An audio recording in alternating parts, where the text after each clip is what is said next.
Opposition. Mr. Speaker, tomorrow will be the 10th costly Liberal budget after they doubled housing costs, doubled food bank lineups, and doubled the national debt. Now they're making exactly the same costly promises. And the Prime Minister says Canadians who can't afford to eat, heat, or house themselves need to make more, quote, sacrifices.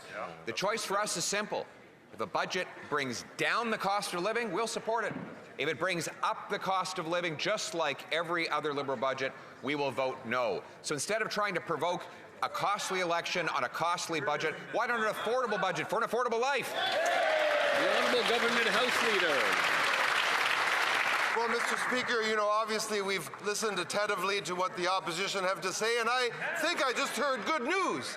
The Leader of the Opposition saying that he's going to order his troops and himself, and they'll walk in here and support this great, affordable, Liberal budget that's coming down tomorrow, a budget that brings down taxes for Canadians, a budget that brings down taxes and GST for first-time homebuyers, a budget that makes life more affordable and creates opportunities for young people all over this country, a generational budget, and a budget that I know will be glad to have the support of the Leader of the Opposition. The Honourable Leader of the Opposition.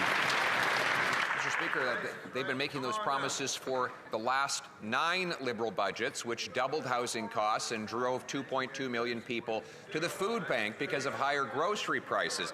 So if he wants to take ideas for an affordable budget, an affordable life, here's one. There's the Liberal industrial carbon tax, which applies to the steel, cement, and other inputs to build homes. And it applies to the farmers and their fertilizer and equipment. So will the Prime Minister, instead of provoking an unnecessary election, get rid of the industrial carbon tax so we can bring down food and housing costs? The Honourable Government House Leader. Well, Mr. Speaker, it was going so well up till now. We still have hope, though, that this Leader of the Opposition won't want to send Canadians, including our great farmers, to the polls over the Christmas season. The Leader continues to bring up these imaginary taxes. We'd be happy to explain to him once again that farmers in this country are mostly exempt from any of those industrial carbon taxes, Mr. Speaker. The budget will be affordable. The budget will be great. The budget will build this country and build opportunities for farmers, for young people, and all Canadians. The Honourable Leader of the Opposition. Mr. Speaker, he's got to get his story straight.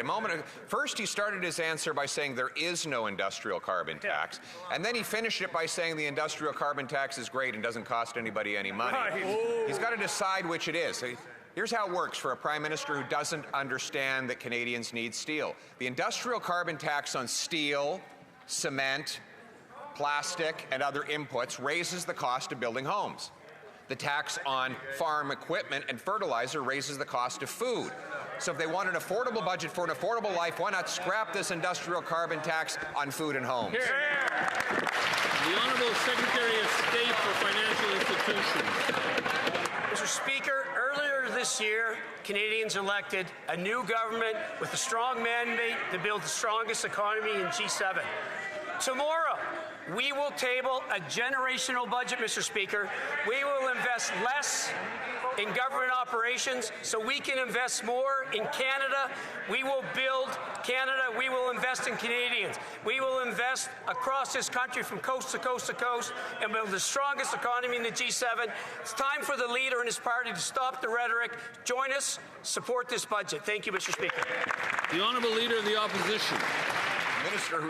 That member has been in this Liberal government for 10 years, and he says that he's new, making the same promises that deficits will result in investment. Well, the last time the current finance minister promised that, what we saw is that investment dropped more than at any time in Canadian history, more than any other G7 country. But you know what went up? The cost of housing doubled. Food went up, doubling the number of people in food bank lineups, and they doubled the national debt. So, why not an affordable budget for an affordable life by getting rid of the industrial carbon tax on food and homes for a change? The Honourable Secretary of State for Financial Institutions. Mr. Speaker, you can't make this up. That member's been in this House for 20 years. He sat in opposition now for 10 years and has not supported one affordability measure this government has put forward. Mr. Speaker, we have cut taxes for 22 million Canadians. We have cut the tax for first-time home buyers. We are moving forward, Mr. Speaker, for automatic federal benefits, getting benefits of 5.5 million Canadians. They do nothing but vote against affordability measures. He's been in this House for 20 years. He has produced nothing. Thank you, Mr. Speaker. The honourable member for Saint Jean. Mr. Speaker, we're 24 hours away from the budget, and the government still hasn't moved beyond threatening to call an election. And frankly, the public is not impressed. It voted for a minority government, and a minority government works with other parties to get its budget passed. The government has 3 potential supporters to choose from. So it's ridiculous that with only 24 hours to go before the budget, the Liberals still aren't negotiating and they're content to threaten an election at Christmas. Will they finally respect the will of the people and get to work?